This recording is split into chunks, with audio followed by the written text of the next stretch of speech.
Good afternoon, ladies and gentlemen. Welcome back into the Hayden Coker Show, presented to you by J&K Tire. You can go down to J&K Tire and get $10 off of your next purchase if you mention the Hayden Coker Show. That's right, $10 off of your next purchase if you mention the Hayden Coker Show. Good afternoon, everybody. I'm so excited to be here. I know everybody's excited to be in here that's watching right now. I highly appreciate everybody watching. We have a special guest today, guys. And they're not coming in yet. They're not going to be here just yet, but they're going to be in studio with me right here at 94.1 The River FM in Pell City. I'm stoked. This guy is a fantastic person, and we're going to get to him a little bit later in the show. But ladies and gentlemen, right now is time for a fantastic review of this past weekend's games. Because, ladies and gentlemen, let me just tell you, it was a great weekend of football. We had Alabama getting a huge win. That was a really good win for Alabama. Obviously, it's just Chattanooga, but coming into the Iron Bowl week, you need that momentum, man. Obviously, it's Chattanooga, but guess what? You get a win, unlike Auburn, who lost to a New Mexico State team. But that New Mexico State team is not bad. Hold on now. Let me just go ahead and start off by saying this. That was a crap show. What we saw from Auburn. That was a crap show. What we saw from Auburn over the past weekend, but ladies and gentlemen, it's going to get better because this weekend is the Iron Bowl. And if you're an Auburn fan and you love Auburn football and you are excited about this weekend, because why would you not be? This is going to be a fantastic weekend of football. It is rivalry weekend, may I tell you. Rivalry weekend, may I tell you. And I'm very excited. I'm stoked. Now, I'm going to give New Mexico State its flowers because they went into Jordan-Hare Stadium and did what I'd say not too many teams can do, but I'd be doing myself an injustice. People go into Jordan-Hare Stadium and win. Not teams like New Mexico State, but they do that. You had Jacksonville State come in a few years ago into Jordan-Hare Stadium and almost knock Auburn off. You had Mercer come in a few years ago and almost knock Auburn off. You've had some teams of lower tier come into Jordan-Hare Stadium and almost knock Auburn off. Now, this is a team. New Mexico State is a team that actually did it. They actually did it. They came into Jordan-Hare Stadium and they were out. They just out-physicaled Auburn in every aspect of the game. It wasn't even close. I mean, you go into the fourth quarter and you're down 17-7. I'm sorry. If you're down 17-7 in New Mexico State in the fourth quarter, I don't really know what to tell you guys. I think my main takeaway from the game was that Auburn is not ready to compete with the big dogs on another level. Now, I'm talking about year in, year out. I think you compete with the big dog this weekend in Alabama, but I'll leave that for the rest of the show.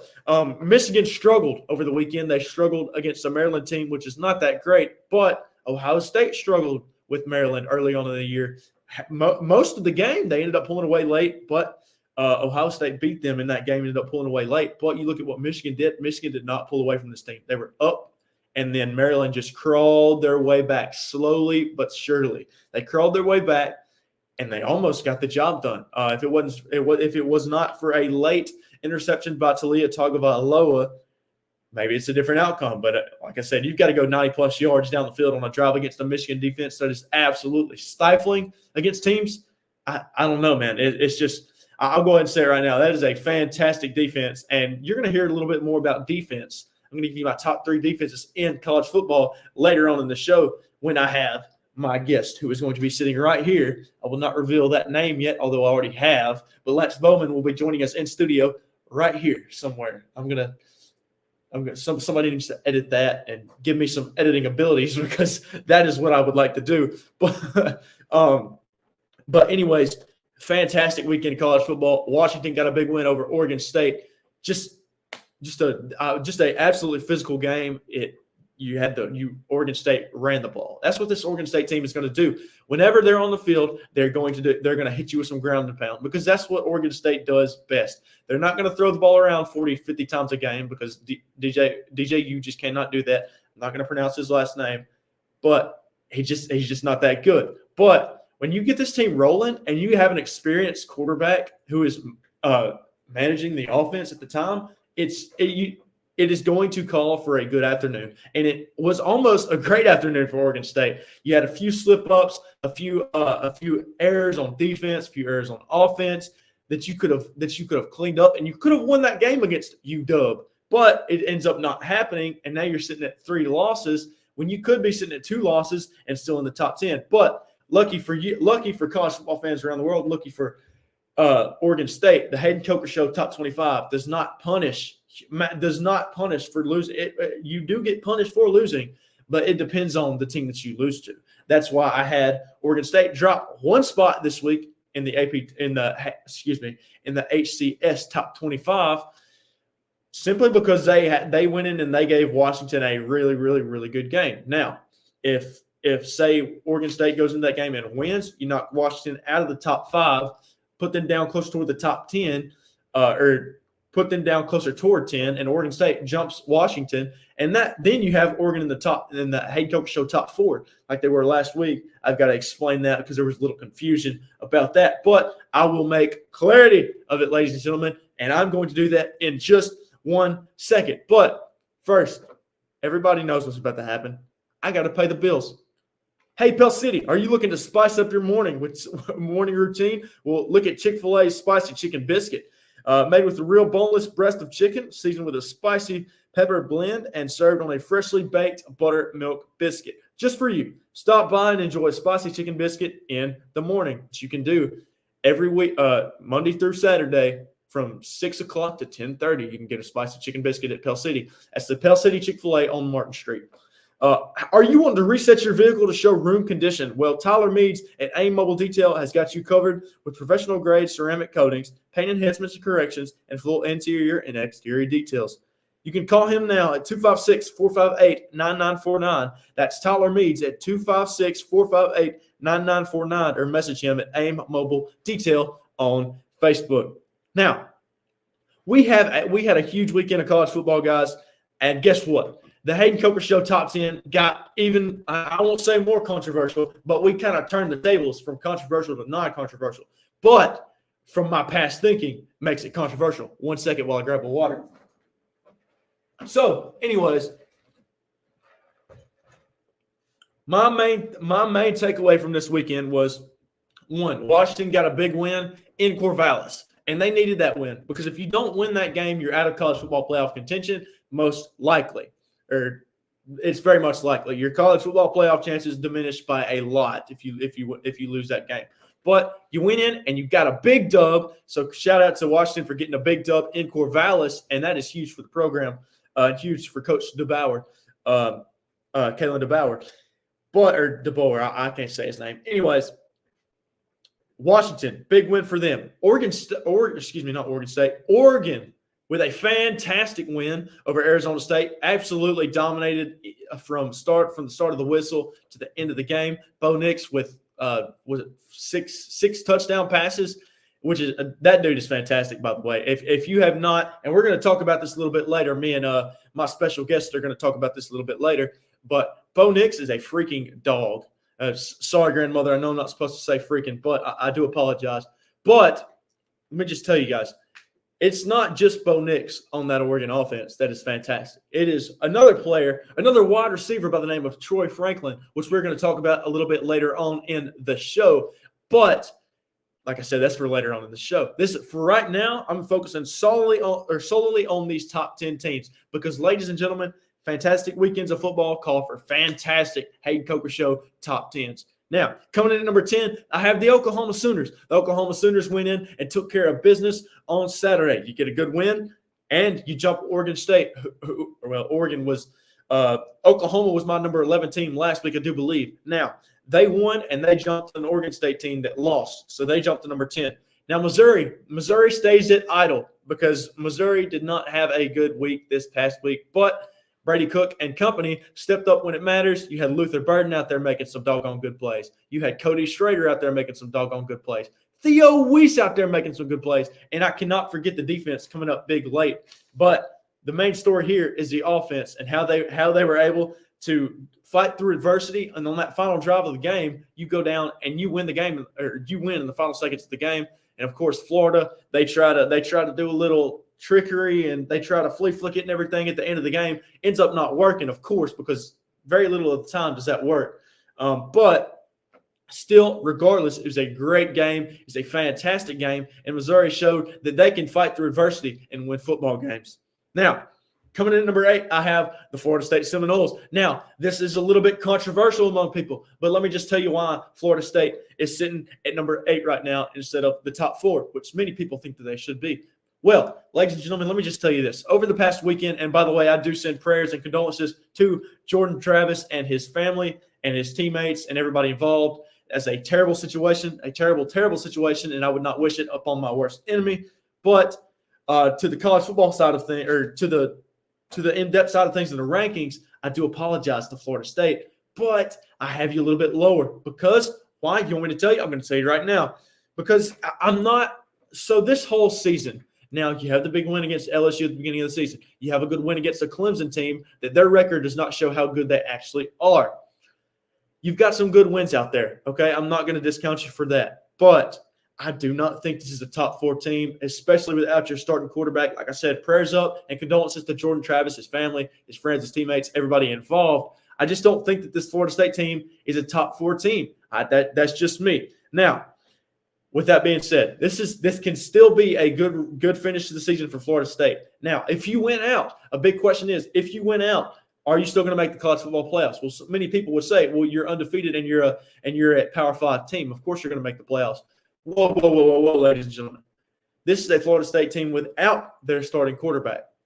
If they went out and they barely skim by Florida and they barely skim by a Louisville team that's not that great, me personally, I don't think they're that great, but some people would disagree.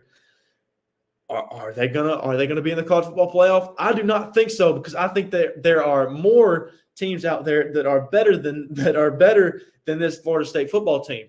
We will get to that a little bit later on in the show when I bring a good friend of mine in, but that's just how I'm feeling right now. Coming in number 7, I have the Alabama Crimson Tide. You had a dominant win over the Chattanooga Mocs over the weekend.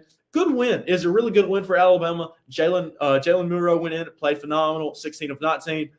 16 of 19, had a few touchdowns as well. I think he had more touchdowns than he did incomplete passes. I could be wrong. How about Ty Simpson, though, coming in the second half and running the ball for like 60-some-odd yards, 70-some-odd yards, and then letting the ball go as he gets to the 1-yard line, as he's right about to cross the goal line, and just letting the football go. That was absolutely absurd to me. Now, what I'm thinking during this time period is Nick Saban's going to chew this guy out, and which he did. And I do not blame Nick Saban for that at all. But Ty Simpson, man, what are you thinking? We cannot keep adding to the list of the bozo moves of college football. You had Utah a while back. I'm sure there's been more teams, and I know there has. I just can't think of any off my head. Utah a while back when they were playing Oregon a few years ago. The wide receiver, he had dropped it at the 1 yard. Really, it was like the 2-yard line. Dropped it, and then Oregon ended up returning it for a touchdown. You just can't do it, and that's what kind of makes me mad.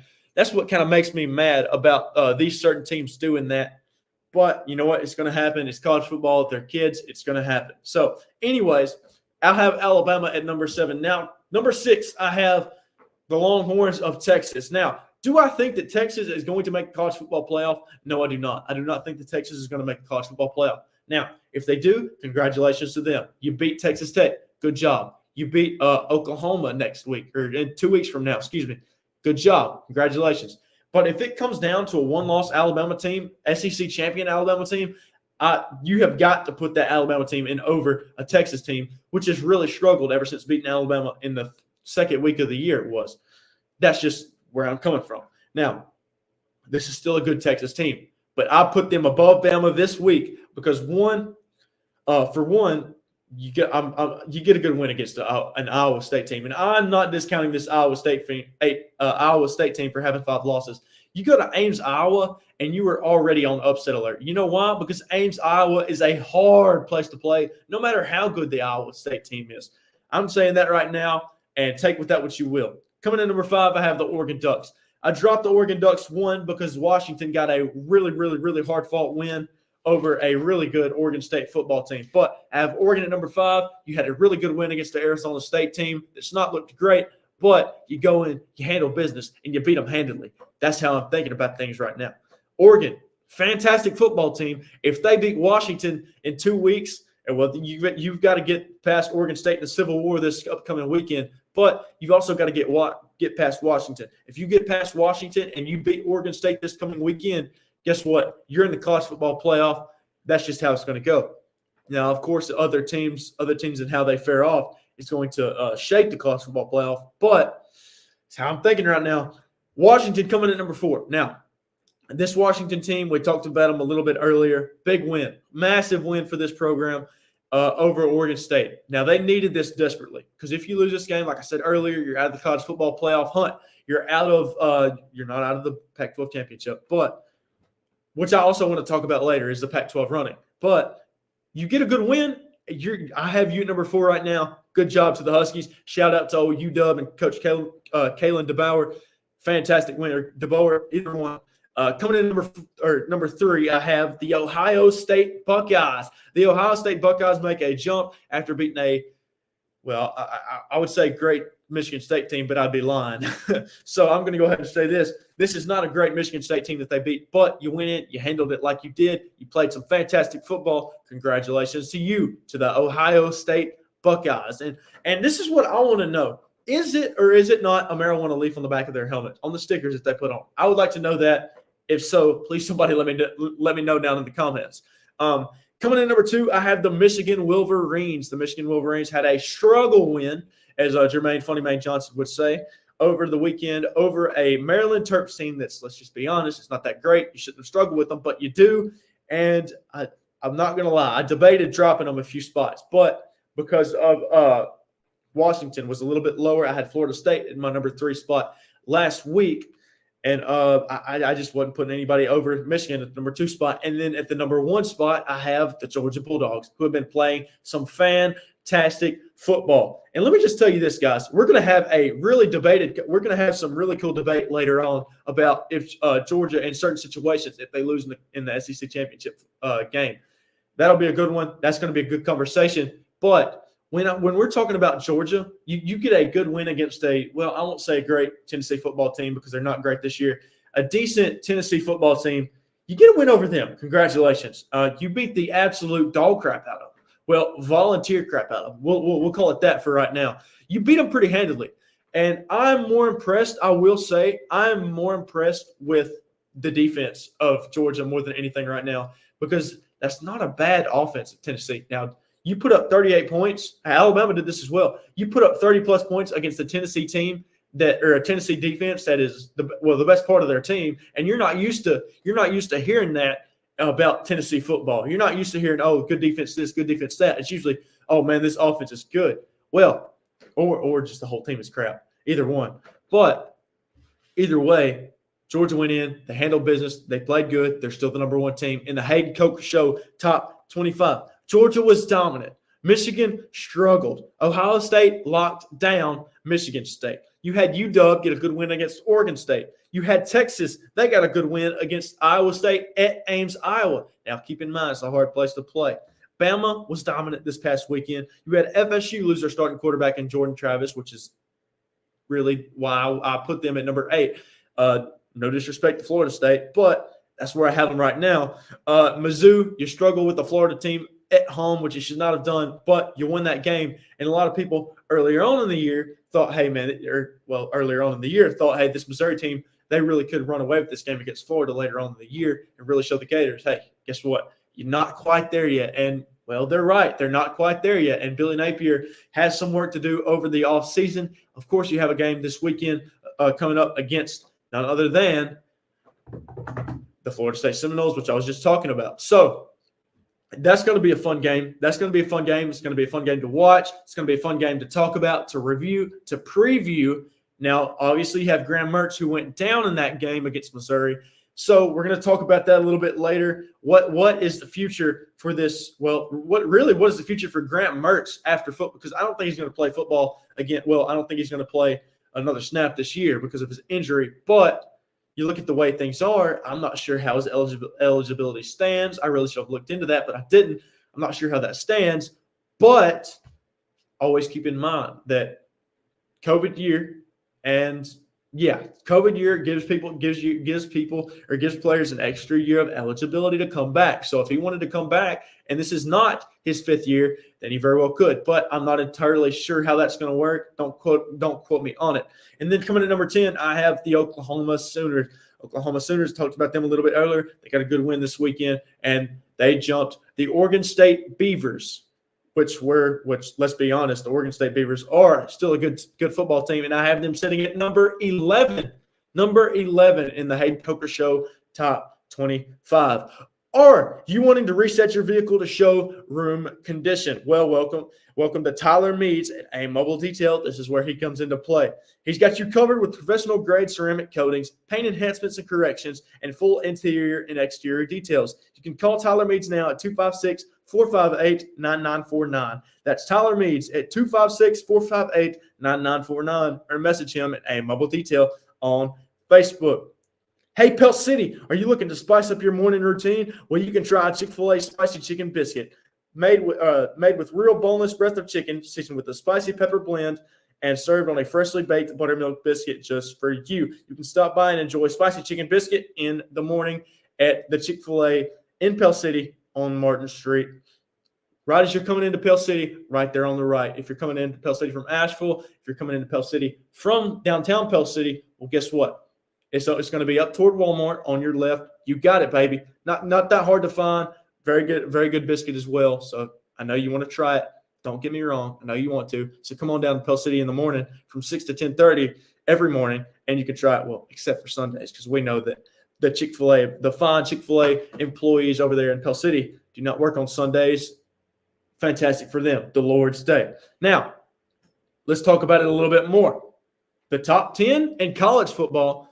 Fantastic. Who doesn't go off the Hayden Coker Show top 25 or top 25, top 10, whatever you're going to call it? Who doesn't go by it? Who goes by the AP top 25 anymore? Who goes by the College Football Playoff Committee top 25? Who goes by the coaches poll? It's all about the Hayden Coker Show top 25. And that's just the nitty-gritty of it. That is just the nitty-gritty of it, and that's how it goes. But for this next segment, we're doing a top 10, but hold on. Not for the top 20, not top 10 of college football, but we're switching things over to the top 10 of the National Football League. And ladies and gentlemen, this has been a fantastic NFL season so far. I love the NFL. I hope everybody out there does as well. Coming in at number 10, I have the Houston Texans. The Houston Texans have proven that they can hang with teams offensively this year, and I think they're going to do that for the remainder of the year, guys. C.J. Stroud is a rookie who's the best quarterback in this rookie draft class. Fantastic football player, fantastic quarterback. Now, a big question is, he had an interception 2 games ago, and this past week he had 3 interceptions. But as a quote in one of the quotes that he stated in his post-game press conference this past weekend was, Steph Curry. He doesn't, or I'm not going to quote him exactly because I don't know exactly what he said, but he said, Steph Curry don't stop shooting. Why should I? And basically what he's saying is, well, anybody out there can guess, but he's saying, why should I stop shooting if I have my confidence in myself? So as long as he's confident in himself, he is going to keep slinging that thing around the football field, and as he should. You got Tank Dell out there, Devin Singletary, who's been fantastic at the running back position this year. Tank Dell at the wide receiver position has been fantastic. Nico Collins, you can't forget about him. And guess what? At the tight end position, you have Dalton Schultz. Dalton Schultz came over from the Dallas Cowboys this past year, and he's been fantastic this year. Fantasy owners, I know y'all are loving it right now. He's been fantastic for everybody out there, and I hope that everybody is watching these Houston Texans. Coming in at number 9, I know that some people out there, Adam Stocks, and we'll just leave it at that. Adam Stocks, I know you're happy right now. But number 9 in the Hayden Coker Show NFL Top 10 is the Miami Dolphins. The Miami Dolphins are playing a good brand of football, but over the past few weeks, you have really struggled. So what does that mean for this Miami Dolphins football team? I'm not punishing you, okay? I'm not punishing you. Earlier in the year, I had you at number 5. Now you're at number 9. Why? Because you haven't looked as good over the past few weeks as you did earlier on in the year. Now, some people can say this, and this is actually a very, very interesting stat. The Miami Dolphins have not won over a winning team this football season. Now take that into consideration for a second, because, well, it's just downright, well, some people would say, what's happening with them? what's happening with them? The Dallas Cowboys are in the same boat, which I'll get to them a little bit later. But that's why I have the Dolphins at number 9, and Tua Tagovailoa could be playing a little bit better right now, as well as some of the wide receivers. Tyreek Hill, he's going off. He's going to be the main target for Tua this year, and always has been, always will be, as long as Tua is on the Dolphins. Coming to number 8, I have my Cleveland Browns. The Cleveland Browns had a fantastic weekend over the weekend, or a fantastic game over the weekend where you played the Pittsburgh Steelers. And, buddy, let me just tell you, both offenses looked dormant. And DTR took the helm at quarterback this weekend for the Cleveland Browns as Deshaun Watson is out for the year and underwent surgery on his shoulder. He'll be back next year, I think. But you're playing good football right now if you're the Cleveland Browns. And I sit here and say this. Both offenses were dormant, but both defenses played fantastic. You have Myles Garrett on the defensive side of the football for the Cleveland Browns, who's been playing absolutely phenomenal this year. He's the number 1 in the NFL in sacks right now. He's an NFL sacks leader. So I'm not taking anything away from Cleveland right now. They're playing fantastic. Coming in number 7, I have the Jacksonville Jaguars. Trevor Lawrence having a down year, but the offense is not sputtering at all. Coming in number 6, I have the Dallas Cowboys. The Dallas Cowboys, they're playing good. They're playing a good brand of football this year. Now, I did not rank them above number 5 because at number 5, I have the 49ers. But you're playing a good brand of football. Dak Prescott having his best year since his rookie year. Now, can he continue this throughout the year? You're about to get into the meat of the schedule where it's really a bunch of tough teams. But I think that's Dak Prescott can do it. Coming at number 5, I have the 49ers. 49ers, you went through a 3-game losing streak, but you have 2 weeks of straight balling, and you bounce back, and you get some wins, and you improve to 7-3 or 8-3. Now, or 7-3, excuse me. Now you have the Detroit Lions coming in at number 4. Here's the thing about the Lions. These guys are not the same old Lions, just like the Browns are not the same old Browns. This is a really, really, really good Motor City Dan Campbell-led football team, all right?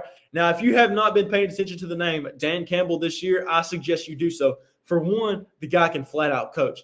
2, he's got this Lions team on the up and coming. Like they are seriously in contention for a Super Bowl this year, like it or not. Now, say what you want to say about the Lions. This is a really, really, really good football team. Coming at number 3, I have the Kansas City Chiefs. Kansas City Chiefs have looked human from what they have been for the past few years. Now, can the Chiefs bounce back? They can literally bounce back tonight, and I'm actually going to watch that game at Buffalo Wild Wings with a good buddy of mine by the name of Grant Eccles after this show is over, and I'm going to Buffalo Wild Wings to watch that game with him.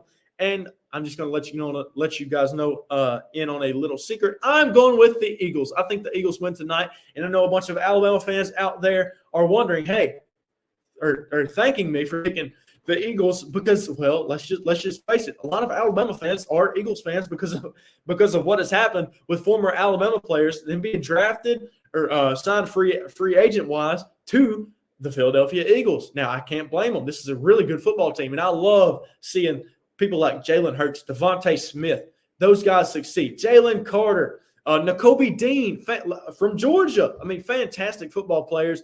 And A.J. Brown as well, also SEC made at Ole Miss.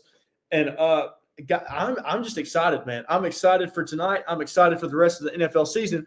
Let me get to my top 2. Coming in at number 2, I have the Baltimore Ravens. Now, Nathan Fuller, I know you were somewhere out there smiling for what I just said. And I just realized I have not had this on comments the whole time. But Trace, Damian, I appreciate y'all for commenting. I just realized I didn't have it on the private chat for some reason. But thank you, everybody, for tuning in. With coming in number 2 with the Ravens, they've been playing some fantastic football. The thing with Lamar Jackson is he has not been playing the greatest football over the past few weeks. He started out slinging the thing. Now he's still going to continue to sling it, but how is he going to start slinging it? You know, I have full confidence in this Ravens team that they're going to go far, and I don't like saying that being a Browns fan, but I do think that this Ravens football team can go far and eventually make a deep playoff run in the end come February and January. Now, coming in number 1, what's the team that I have not mentioned yet? It is the Philadelphia Eagles. The Philadelphia Eagles are my number 1 team in the NFL right now. As much as some people don't like him, as much as some people might think he's cocky, arrogant, whatever, Brooks Stevens Jr. says Big Ten is so overrated. I don't think either Michigan or Ohio State get to the championship. That's a hot take, man. That's a good one. I like it. But yeah, the Eagles playing fantastic football right now. And that is my Hayden Coker Show NFL top 10, ladies and gentlemen. And I will leave that. Well, actually, I'm not quite done yet. Ladies and gentlemen, if you would like to chime in and give me your picks for tonight, whether it be the Eagles versus the Chiefs, let me know who wins in the comments. I have the Eagles, and I have a feeling that a good buddy of mine that's going to be sitting next to me here in just a few seconds is going to think the same thing. Ladies and gentlemen, with that being said, the Hayden Coker Show is presented to you by J&K Tire and also Chick-fil-A in Pell City. Hey, Pell City, are you looking to spice up your morning routine? Well, you can try that Chick-fil-A Spicy Chicken Biscuit, seasoned with spicy pepper blend and served on a freshly baked buttermilk biscuit just for you. Stop by and enjoy spicy chicken biscuit in the morning. Are you looking to reset your vehicle to showroom condition? Well, Tyler Meads at AIM Mobile Detail has got you covered with professional-grade ceramic coatings, paint enhancements and corrections, and full interior and exterior details.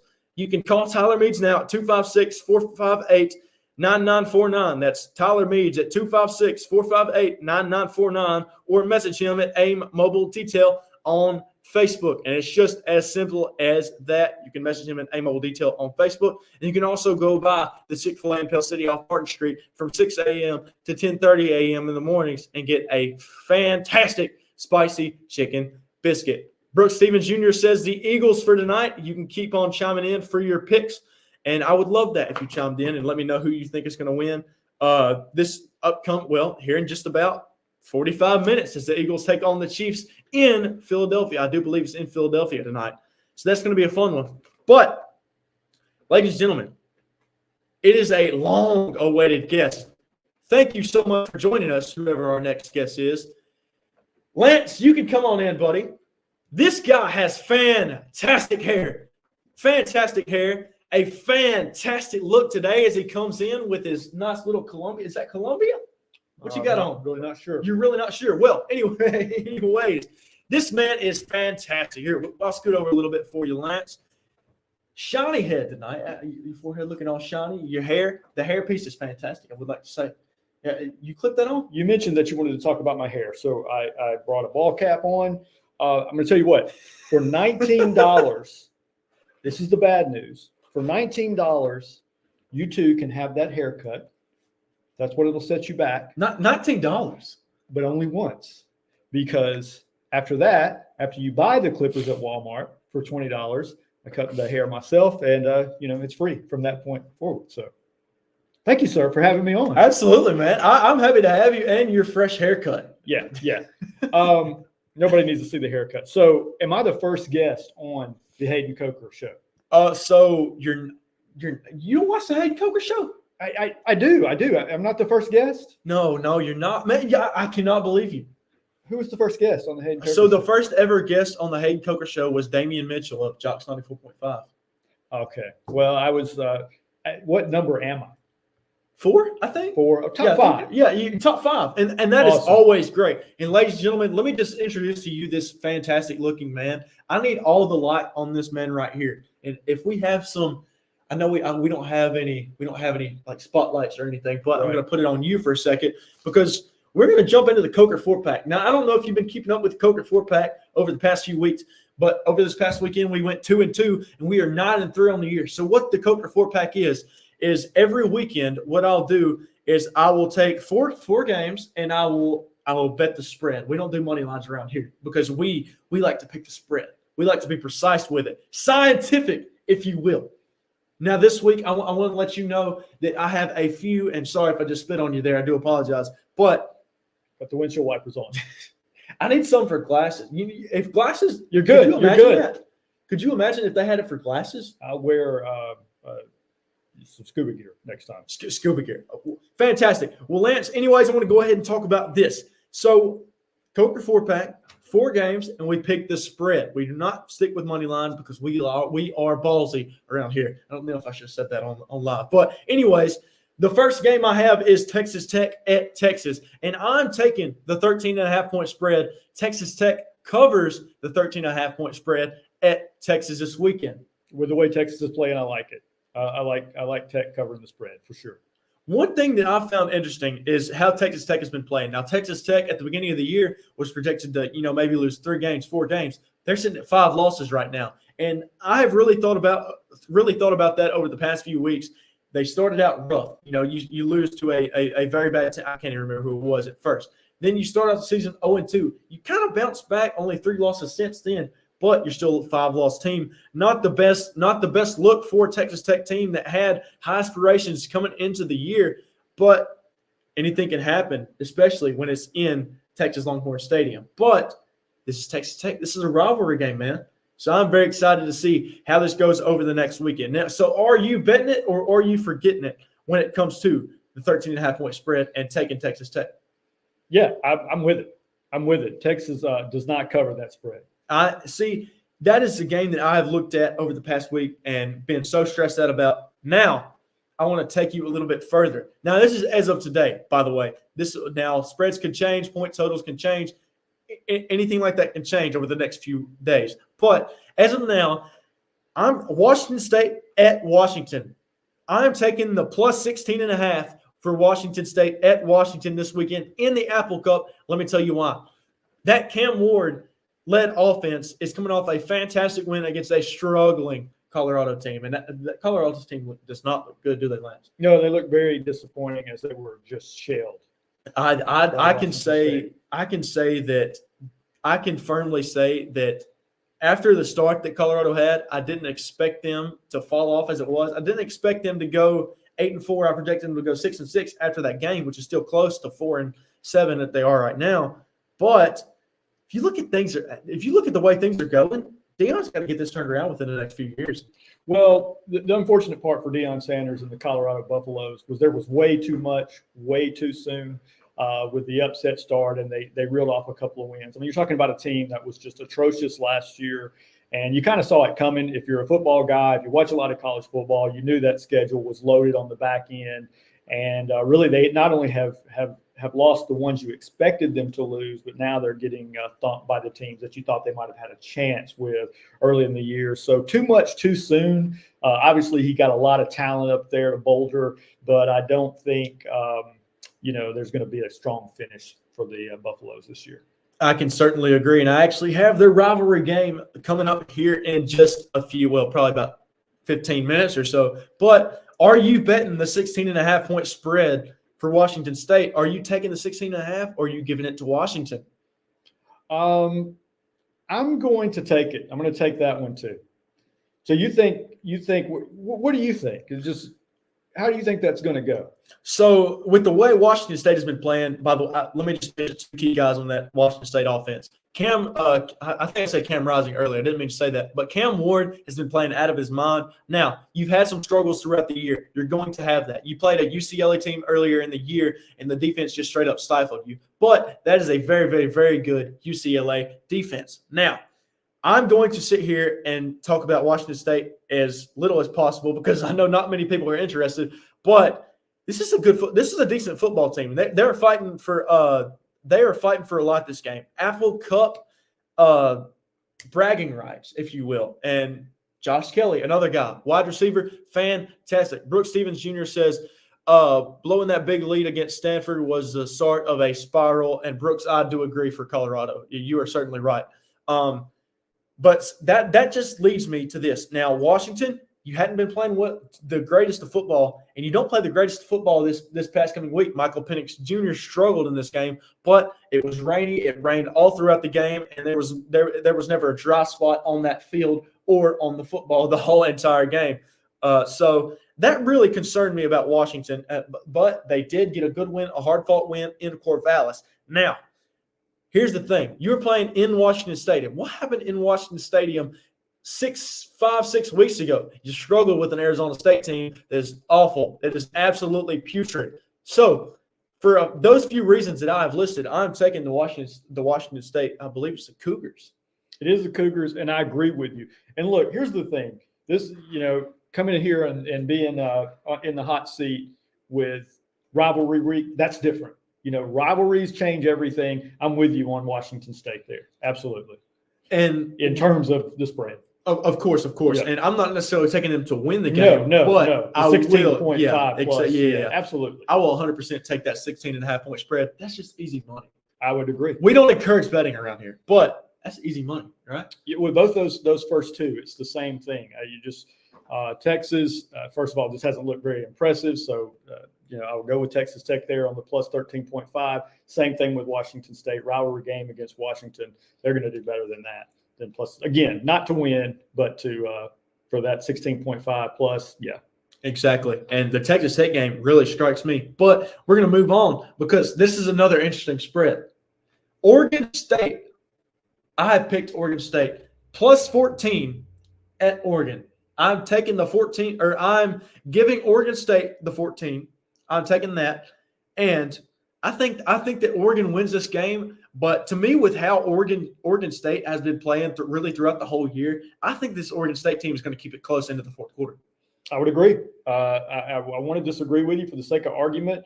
But again, rivalry games this time of year, everybody's usually clicking, knows what they want to do. That's not a bad Oregon State team. Oregon now you let Oregon get away from you. Bo Nix, and you've talked about him. He's on fire. 35 touchdowns, 2 interceptions, 78% completion percentage.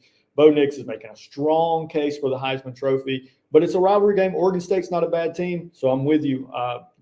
Oregon's going to win. Oregon State will keep it close. The bodacious Bo Nix, by the way, is what they're calling him now. And let me just tell you, he's been playing some fantastic ball this year. Troy Franklin, wide receiver for Oregon, has also been playing fantastic this year with 68 receptions, over 1,200 yards receiving. And he also has 13 receiving touchdowns on the year, averaging just around 18 yards per reception. So let me just tell you this about this guy.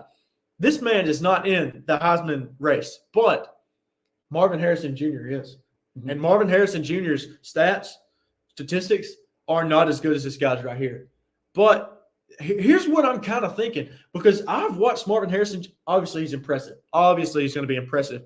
But if you actually watch him, he has not been the best wide receiver in football this year.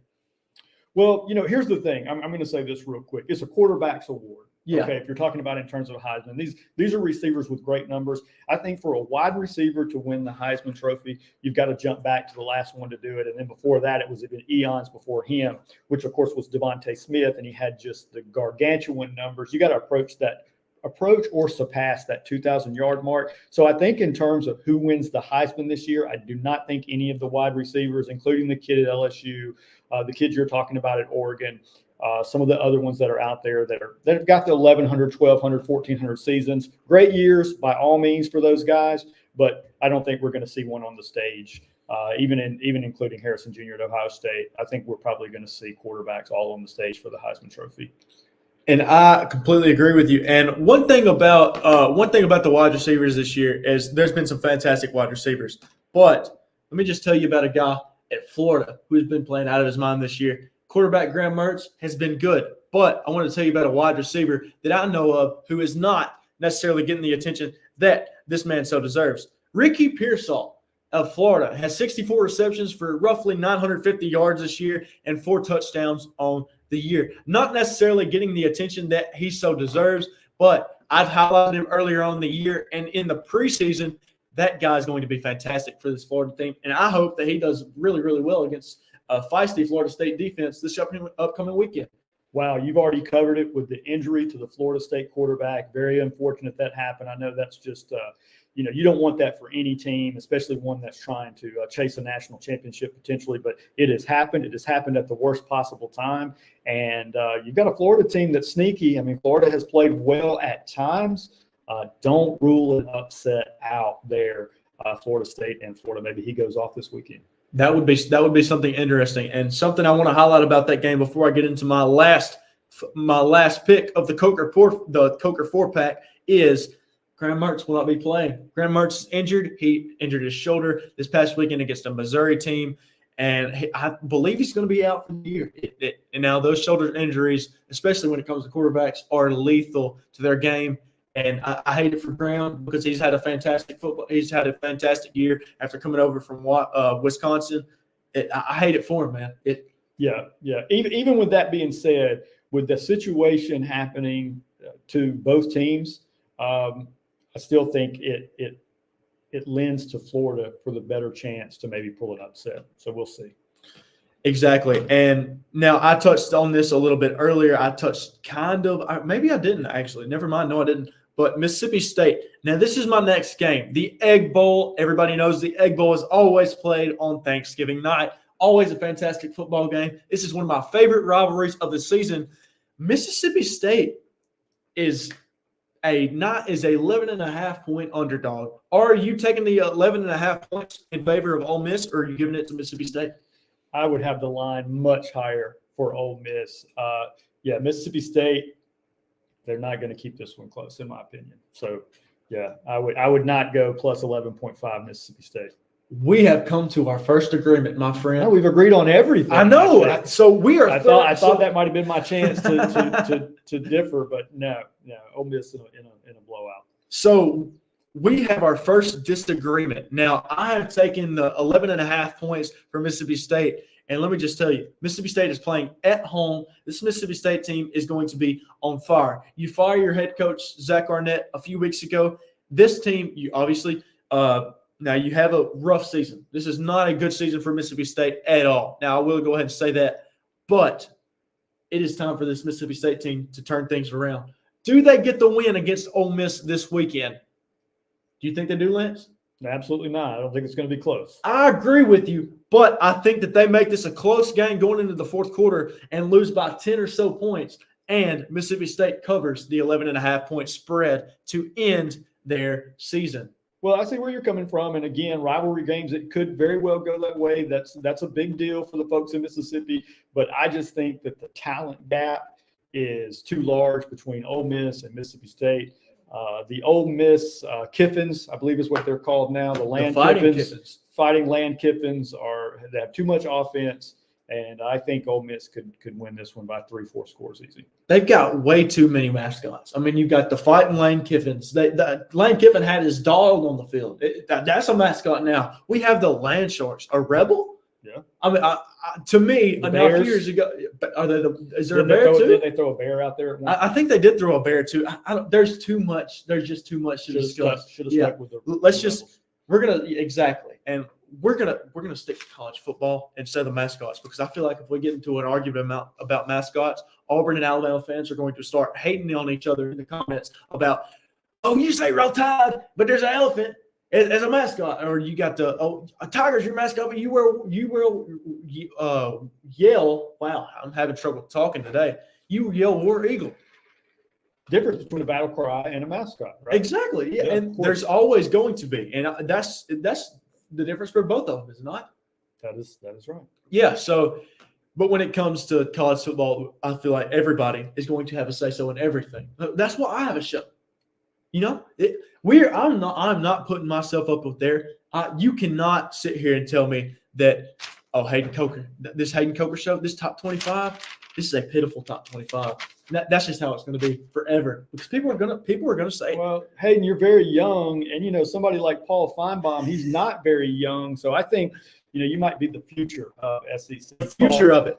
Live stream, radio, TV, etc. I mean, who knows? Paul, I'm coming for you. Coming right here. It's coming for Paul Feinbaum. Lance, I highly appreciate it, brother, man. But when it comes to the Hayden Coker show, top 25, absolutely pitiful. Now, I wanted to give you something real quick. Do you keep up with the NFL any?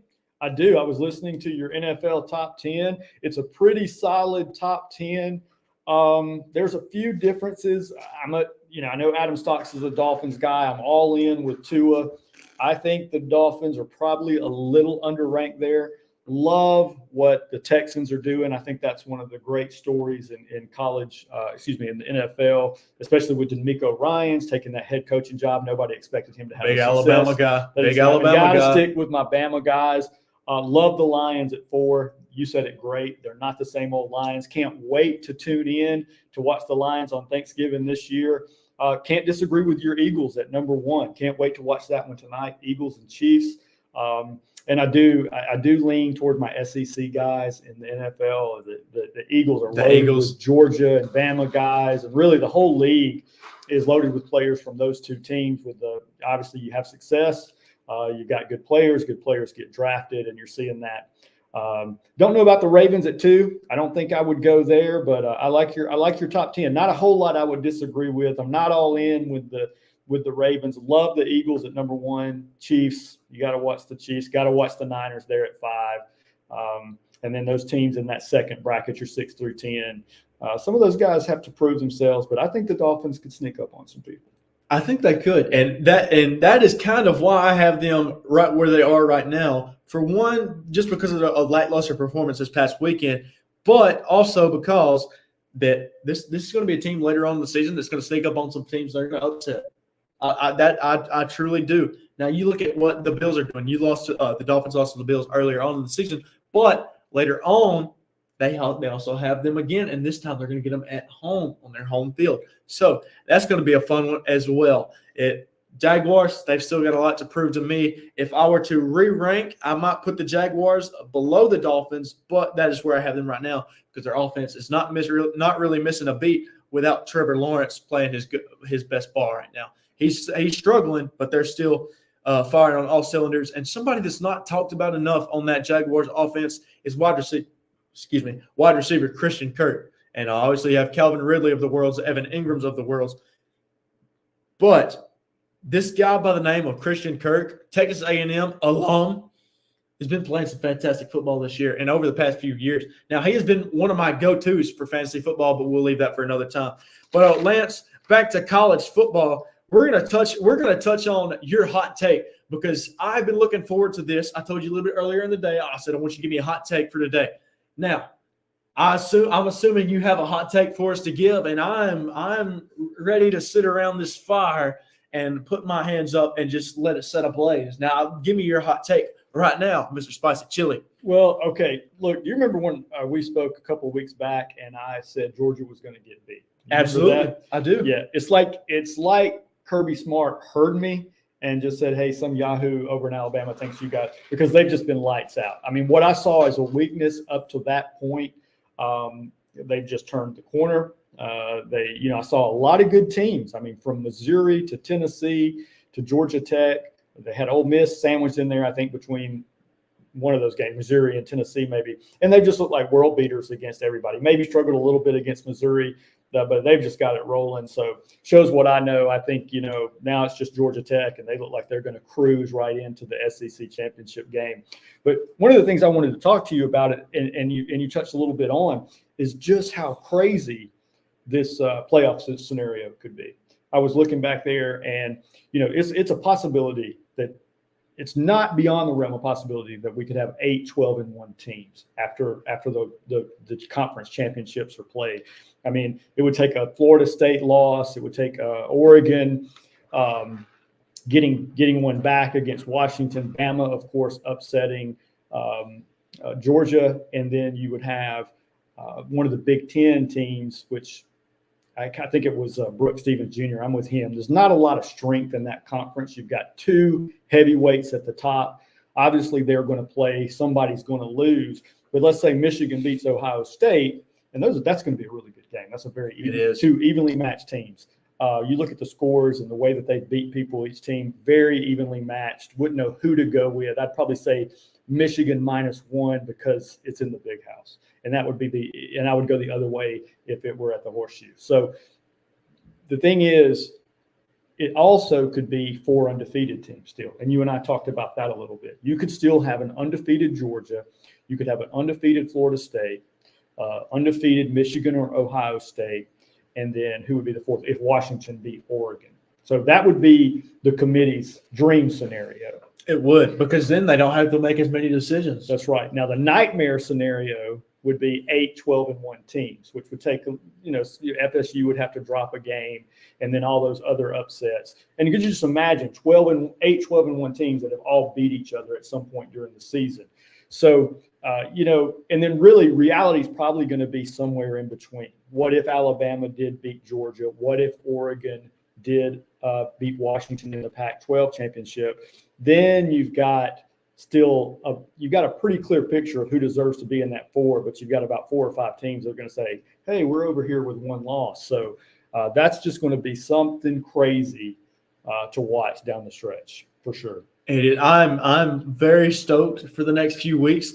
And by the way, I'm going to have you on speed dial whenever one of these upsets takes place. Whenever an Oregon team beats a Washington team or an Alabama beats Georgia, which is going to happen, by the way, I'm going to have you on speed dial, and I'm going to call you and say, hey, man, what is going to go on? What is happening throughout the rest of the college football playoff? Because you have teams like Alabama upsetting Georgia. Is Georgia still going to get in, or are they going to take a Pac-12 champion in Oregon? You know, so it is very, very interesting, and I am so excited for this next few weeks of college football because this weekend's rivalry weekend, baby, and then next week.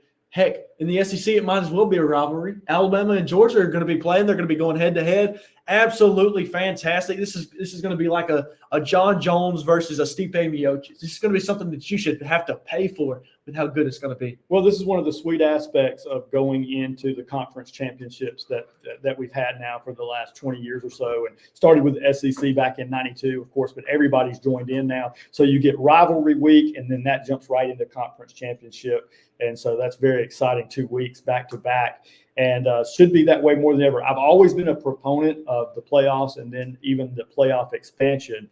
And I think this is going to be a season, Hayden Coker, where when it's all said and done, there's going to be so many good teams left on the outside looking in that it's just going to be people saying, wow, I wish that new format could have gone ahead and started in 23. It needs to be here. I'm looking forward to it in 24. And I just think that a lot of these teams that you've been talking about in your Hayden Coker top 10 are teams that are worthy, and somebody's going to get left out. Texas can win out. We've talked about this, and they're going to be on the outside looking in. I do not see a way for the Texas Longhorns to get into the playoffs at this point. And that's what's interesting because you mentioned the 12-team playoff and how teams are going to be left out this year. I don't think it's just going to be Texas that gets left out. I think that there's going to be multiple one-loss teams. I think Texas is going to be left out. I think Washington is going to be left out. Heck, maybe even Oregon is possibly left out with how the other teams are with how the other teams fare off over these next few weeks. Now, what I have really thought about is, hey, you know, and you made a good point. What if the 12-team playoff was here today? And what if we were going to be witnessing this within the next few weeks? They're going to have the first weekend of games. It's going to be a home. It's going to be a home game for the higher seed.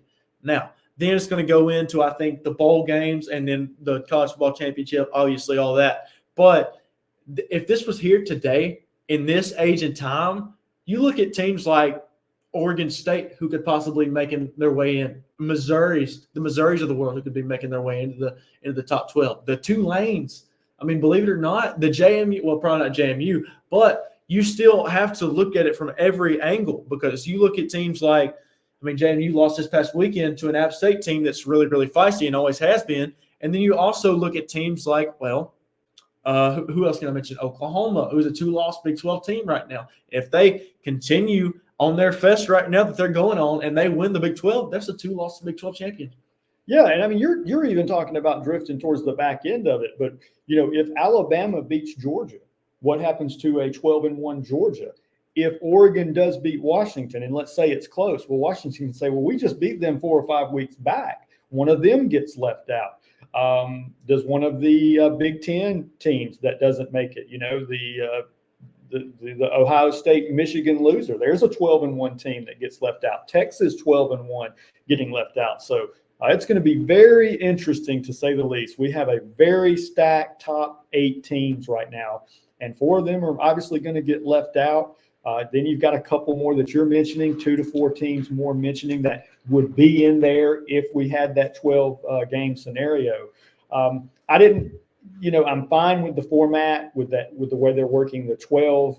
They'll play those in games to make it a final 8. I would have been fine with a final 8, but I even think it makes it more exciting when you take, because really what that 12-team format does, that's going to allow some 2-loss teams to have a shot at it. And, we talked about this too before your show tonight, Hayden, is Texas is not the same team that beat Bama. Exactly. Bama's reeled off 9 wins. You just feel like that game would go different if they played again, because Texas has just, not only did they lose to Oklahoma in the Red River rivalry, but they just haven't looked impressive in their wins either. So it's interesting. And The thing with Texas, like you said, they have not looked great. They've looked very, very much human over the past few weeks. You get a good win this past weekend in Ames against Iowa State, which you needed, obviously. But you've got to show up huge these next 2 weeks against Texas Tech, who is a feisty team, and then also an Oklahoma team who is looking to play spoiler. So you were talking about two-loss. You were talking about a two-loss team. Look at the past few years. You've had these two-loss teams that have missed out. Now, imagine had Auburn won in 2017, the SEC championship game. They would have been the first two-loss team to ever be into the college football playoff and possibly even win it. But they got their tail smacked against Georgia when they played on the second time. So, and then you also had Alabama last year. You had A&M, who was a one-loss team a few years ago during COVID, but you barely miss it. So you have these teams who are missing it in a few years or next year. These teams aren't going to be missing it. But I just feel like it's going to send the college football world into a spiral. Oh man, these 12 teams are good, but what about my team that, well, for instance, I'm not saying this is hypothetical. The Conference USA champions of the world, New Mexico States of the world, the Liberties of the world, Yeah. they're going to say, oh man, what about those teams? And which I do believe those teams are going to get their rightful shot. But Cincinnati just greatly diminished it a few years ago, did they not? I mean, obviously they didn't look as bad as the score showed when they played Alabama, but it's going to get real interesting over the next few years. Yeah, it will. And I think, again, your point to Cincinnati, the new format will allow a team that really succeeds as a mid-major or non-power five, if they really look lights out and go undefeated, it will give them an opportunity to get in. Brooks Stevens Jr. asked a great question.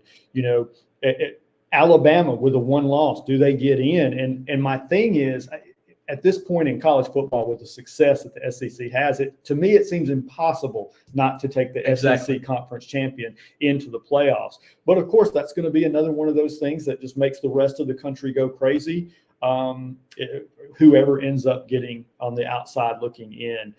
Again, that perfect scenario of Florida State being undefeated at the end, Washington being undefeated, Michigan or Ohio State being undefeated, and Georgia being undefeated, it's probably not going to break down that way. I just don't think it will. I think we're going to have a lot of teams really upset. And not, everybody wants to get in. Alabama fans were upset last year that they didn't get in. But what I mean is there's going to be some teams that have legitimate gripes, and they're going to be able to say, yeah, but we beat so-and-so. Kind of deal. So I think we really have an opportunity to be looking at that in a few weeks. And we are. We're gonna have a massive opportunity to look at that because it is officially unfolding before our eyes. Now, the thing like you were saying, Mr. Brooks, so would a win-loss Alabama SEC championship team be in the college football playoff? I 100% think that they will. I don't think they have a choice at that point because this Alabama team, with how they've looked over the last few weeks, they've looked like one of the best teams in college football, if not top 3, top 4. And I get that Texas has that head-to-head earlier on in the year, but I cannot sit here and say confidently that Texas is a better team than Alabama because they're not. Now, earlier on in the year, yes, Alabama did not have their identity. Now this Alabama team is firing on all cylinders. Jalen Milroe is playing the best football that he has of his life. So I think that it's inevitable. I think that Alabama wins the SEC championship game, and they're going to make the college football playoff at a 2 seed or 3 seed. Yeah, and with the biggest feather in their cap being beating Georgia. I mean, the team that's won, 28, 29 in a row by the time that game gets here. I just think that'll be the team that can say, look, who's beat somebody like we have? I mean, the only other team that would be able to have that kind of argument would be whoever wins that Ohio State-Michigan game. And again, that schedule that I've looked at Ohio State's schedule, Michigan's schedule, it's just not the same as the SEC. Great job by both those teams. They've been cleaning the other teams' clocks there in the Big Ten, but the conference as a whole is down. You just have 2 big, powerful teams, the same old powerful 2 up at the top this year. And so I think that, to me, that's going to be easy to say the non-winner of that rivalry game next week is just really going to be on the outside looking in. Absolutely. And like I said, I've said it so many times this show, I'm incredibly excited. This is one of the best weeks of the year for me and college football fans out there because for one, it's rivalry week. But I'll touch on this and then we're going to move on. But I'm going to answer Brooks Stevens' question. He says Michigan, Oregon, Florida State, and Texas, and one loss Bama. So I'm going to guess all those teams are one loss. Now, that's going to be interesting because I personally don't think that a one-loss Big Ten runner-up is going to be in. I think it'll be one Big Ten champ. I think it'll be the SEC champ. I think that it'll be more than likely the Pac-12 champ. Mm-hmm. And there's a chance that Florida State gets in, but they're going to have to dominate both Florida and Louisville when they play in the SEC championship game. So that's always there as well. And you've got the Big 12 champ as well, or Pac-12 champ, whichever one. So it's going to be interesting. That is a question I do not have the answer for right now because of how wild it's going to be. And I suck at answering hypotheticals. But Brooks also says FSU going undefeated took a blow with the quarterback injury. It absolutely stinks for Jordan Travis. And I hate it for him, and I hope that he bounces back. But it just really hurts them, Lance. And I don't see them making a college football playoff if they just don't win both these next games convincingly. I agree. I agree with Brooks 100%. I agree with you.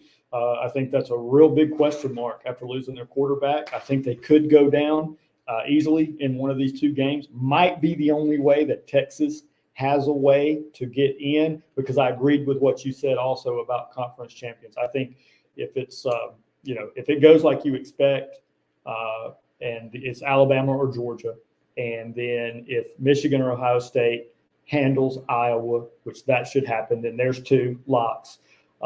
Looks like you've got to go with the Pac-12 champion. Now, that's going to be crazy if it's Oregon close over Washington, because then you've got both of them saying, well, look, we split it 1-1. So I agree with you. I think those three teams are in. And then the question mark is, who's that last one? Will it be Florida State, who I think it could struggle without their quarterback? I think then you're talking about if Bama were to beat Georgia, Georgia would say, what about us? Ohio State or Michigan would probably say, what about us? Yeah, exactly. And if it were to be Washington losing to Oregon, they're going to say, what about us? Because the reality is that you've got those teams all with one loss, and it's not a bad one loss. Exactly. And people who thought that the Hayden Coker Show Top 25 was controversial, well, ladies and gentlemen, it is about to get very, very controversial, especially with what you were just saying, with how people are going to say, hey, why not me? Why not me? Why not me? Well, guess what?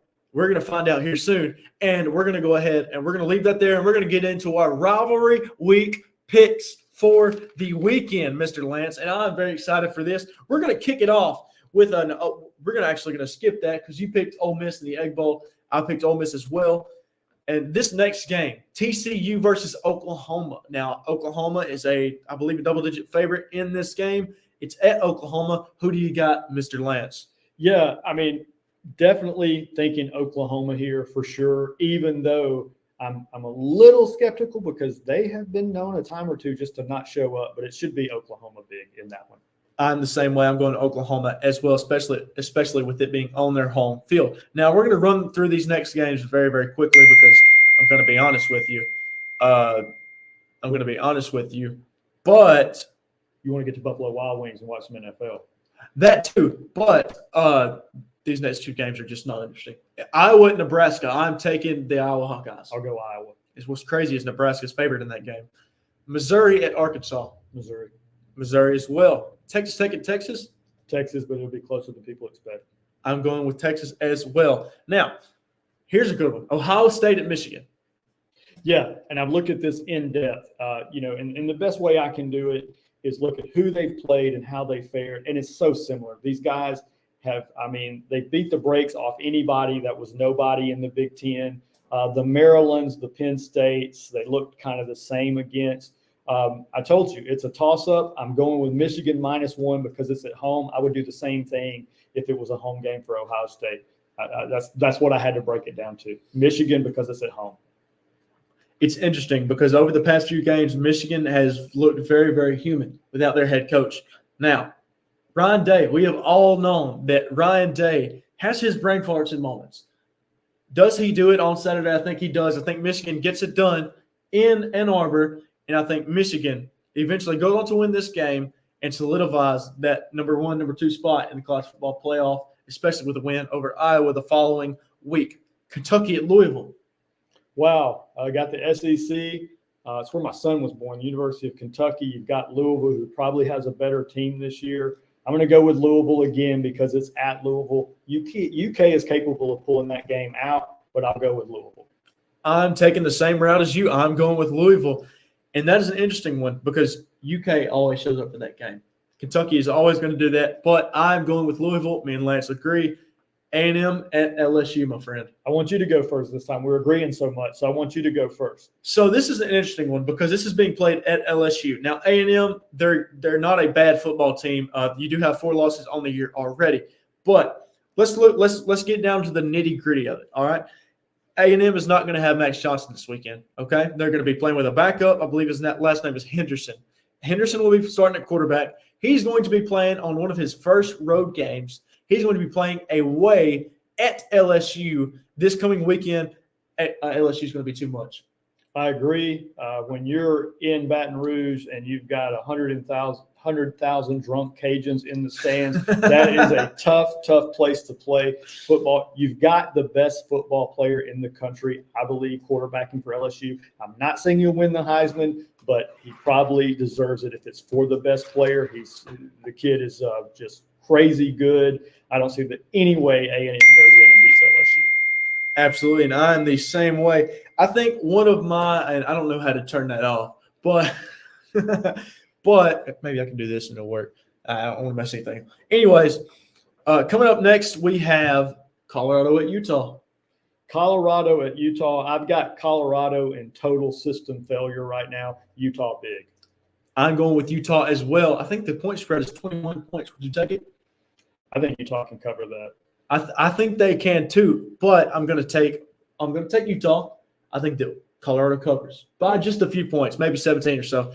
But I think that Utah wins that game. Now, here's an interesting one.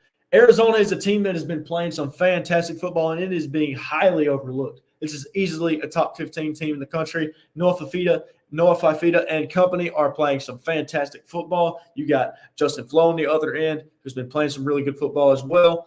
Arizona at Arizona State. Who do you got, my friend? All right, I'll say it this way real quick. This is typically the type of game I can't even watch. It's a mid-level Pac-12 game where defense is not always at a premium. I usually watch one of the highlight shows instead because I just can't get into that Pac-12 mid-level football. Obviously, maybe I should since this is the last go with the Pac-12, but I'll go with Arizona. I don't know much about Arizona State. What I do know is they've looked pretty pitiful when I've watched them, so I'll go with Arizona. I know something about Arizona State that maybe some other people don't. Actually, everybody knows this. They are downright terrible. Give me the Wildcats of Arizona, and I'm taking that Noah Fifita team, and possibly, they're number 3 in the Pac-12 right now, by the way. That's a really good football team, and if you're not watching Arizona, you need to watch Arizona right now. So go turn on some Arizona highlights. Watch them. Noah Fifita, fantastic football player. One of their questionable losses earlier on in the year is this Mississippi State football team, but Noah Fifita was not starting in that game. He's starting now. And guess who gets the job done? The Wildcats get it done in Tempe, Arizona. Now, Wazoo, the Washington State Cougars, are playing at Washington. This is one you and I talked about earlier in the Coker 4-pack. We agreed. Then we'll agree now. Washington will win this game. Wazoo will keep it close. I'm the same way. I think Washington wins. Wazoo keeps it close. And one of the greatest rivalries in college football, in my opinion, in the Apple Cup. It's going to be a fun one. A few years ago, me and my dad sat there in the living room watching it, and my stepmom as well. I think Brad was there, my brother as well. But we were watching it, and just absolutely a downpour of snow. And it was one of the greatest games I've ever watched. It was so much fun to watch just because of the snow in general. But I'm taking Washington in a close one. Next, we're going to keep this one a little bit quick, but it's an interesting matchup. Iowa State is going to Kansas State and playing in Manhattan. Who do you got? Look, those basketball schools over there in Kansas, K-State and Kansas, they've been playing football this year. K-State. I would 100% like to agree with you. Iowa State is going into Kansas State, but this Iowa State team, the record is a little bit better than they're better than what their record of 6-5 shows. But I agree with you. I think that Kansas State is going to get the job done. I think they get the job done, and they win this football game. Now, Florida State at Florida. But this is not the last game, my friend, because we have one more. All right. Well, I want you to tell me what you think about Florida State and Florida because I may surprise you here. What do you got? So Florida is playing in the swamp. Now, we know this offense can be dynamic at times. Now, you lose your starting quarterback in Graham Mertz. I'm not sure that he's playing this weekend. So you're going to have to turn to number 17, your quarterback, Brown, now. Is he going to be good to go? Is he going to be playing good? I don't know. You're playing in the swamp, which does help you a ton. This is a rivalry game, a huge rivalry game. Can Florida State upset the Gators in this game? Or excuse me, can the Gators upset Florida State in this game?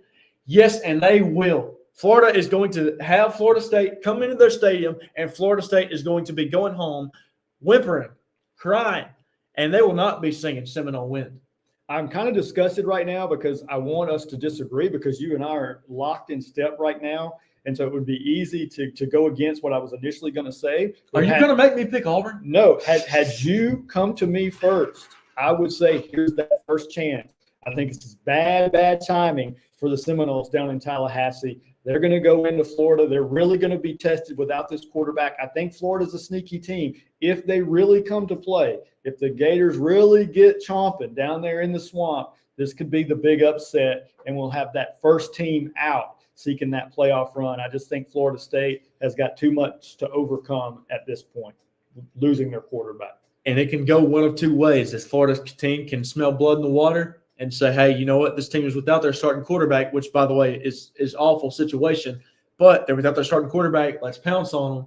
Or Florida State is going to be like, you know what?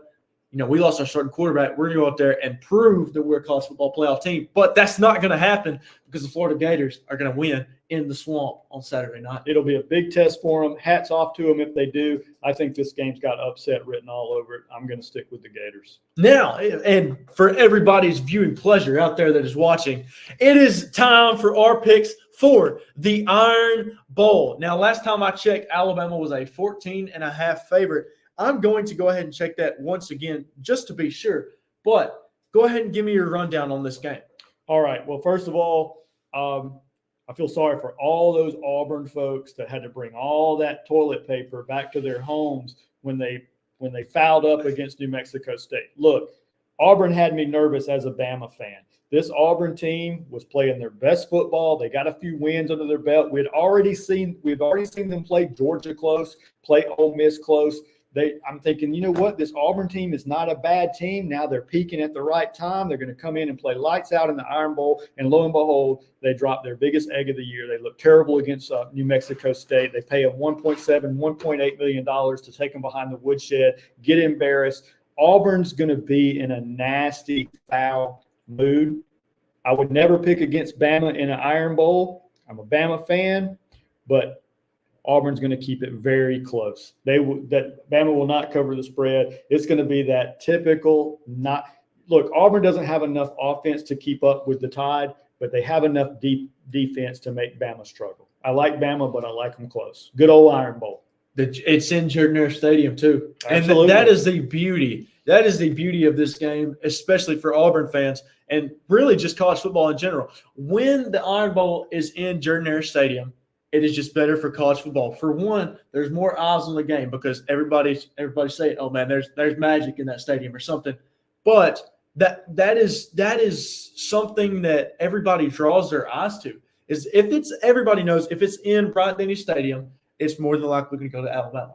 But if it is in Jordan Stadium, 9 times out of 10, the Alabama team is going to be better than this Auburn team. But this is a situation, and I feel like it's kind of like 2 years ago. Auburn didn't have much to play for. They were sitting at 5 wins. They were sitting at like 5-6. They go in there with an injured TJ Finley, and they take Alabama down to the wire, where they led most of the game. In sort of like a same situation, except this time they're bowl eligible.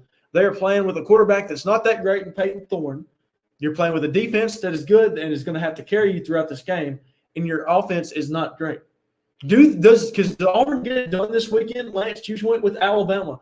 Auburn is going to have a chance to make some noise in the college football playoff. For one, they knock Alabama out if they win. If they win. Now, hold on. Do they do that? You think Alabama wins this weekend? I didn't know you wanted me to hold back. I gave it away early. I absolutely think Bama gets the win. I just think it's going to be much closer than that spread. So you do think Alabama gets the win this weekend? I do. Auburn is coming in with a chip on their shoulder. Are we going to have to disagree? I would love for us to disagree. And let me tell you a story really quick, by the way. A guy my brother played with in high school right here in Pell City, Chris Jones, went down there, played safety at Pell City, played defensive back at Auburn, special teams guy at Auburn, got to play in the first one, the 1990 game, where Bill Curry took the, I want to say, second-ranked 10-0 Alabama Crimson Tide down to Jordan-Hare Stadium and walked back to Tuscaloosa with a big old L. Very similar, a favored Bama team. I know it's dangerous down there in Jordan-Hare. Again, if I step back, put my Alabama fan hat to the side, I'm looking at it as a football game. I do not see where the Auburn Tigers have enough offense to keep pace with this Bama offense. I think their defense is going to make a nice showing. I see a very similar game. Auburn came really close against Georgia. Auburn came really close against Ole Miss. I think they can come really close against the Crimson Tide, but I'm sticking with Bama. It's an interesting pick, and you're right about everything.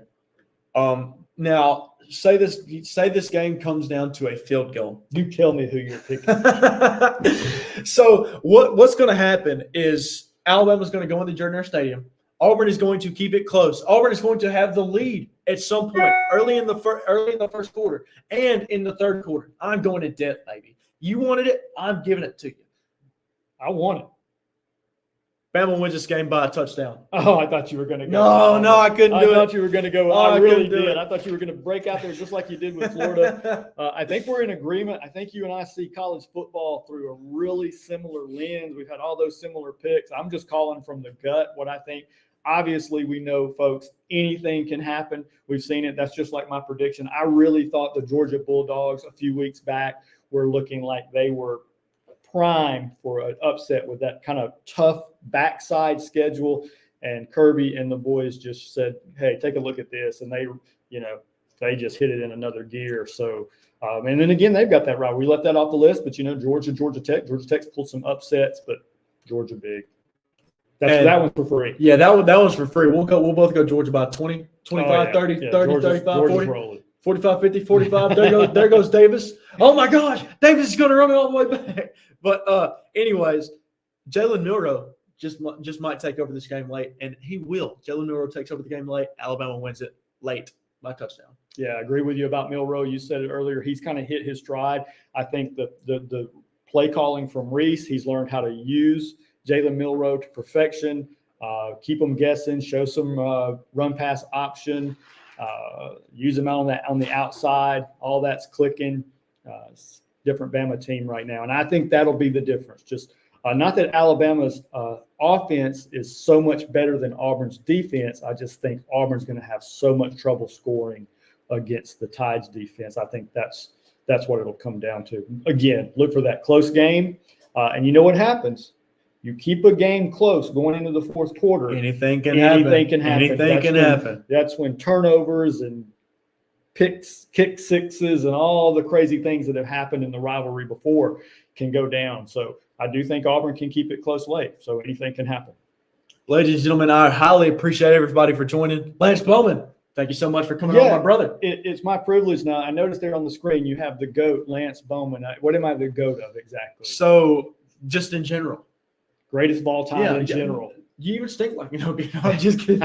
That may be I'm true. just kidding with you. That may be. Hey, it was my pleasure. I haven't watched enough of the Hayden Coker show when in its early stages to not realize there had been other guests. I'm glad to make the top 5. I'll probably really brag about that one day. All the best in the world. I wish you all the luck in the world, and I'll come back anytime, brother. Lance, brother, I appreciate you, and I will certainly have you back here soon, maybe. And thank you for everybody for watching. Thank you, everybody, for tuning in, for listening throughout the season. It has been a fantastic season. We are not done just yet, ladies and gentlemen, with college football, because we've got weeks and weeks and weeks to come. Rivalry weekend is upon us. Y'all have a fantastic weekend.